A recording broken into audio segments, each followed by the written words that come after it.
Germany's political instability could risk the collapse of the European Union as we know it and the surge of Eurosceptic leaders across the bloc, an expert has warned. German economic sociologist and emeritus director of the Max Planck Institute for the Study of Societies in Cologne, Wolfgang Streeck, warned Angela Merkel's departure from German politics could see a catastrophic domino effect for the entire European Union soon. The German Chancellor will step down in September this year after 16 years of power.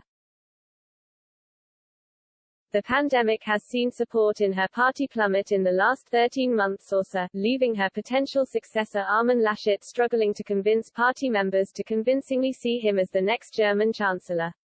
In an interview with Noemi Lehocki, author at the Hungarian left-wing news site Mess, Mr. Streeck said the geopolitics of the EU empire will very much depend on Germany's success. Asked whether post-Merkel Germany will remain a stable country, he said, "The question is what you mean by stability.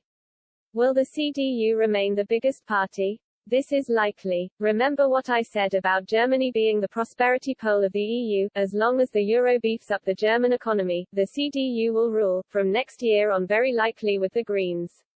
While throwing off the SPD may create an impression of change, policies will by and large be the same, a little more climate protection perhaps and the like." Rhetoric aside, the Greens will not demand changes in European and foreign policy, they will tacitly support increased military spending in honor of Joe Biden, and they will insist on refugees being treated as a European affair, not a German one, which they hope will keep the AfD small. Countries like Hungary and Poland may come under more pressure than today for their family and immigration policies, but the CDU-CSU will do its best that this won't undermine German influence in Eastern Europe or drive Eastern European countries into the arms of Putin. All of this may be different in a major economic crisis, perhaps caused by American decline or the next virus appearing on the scene.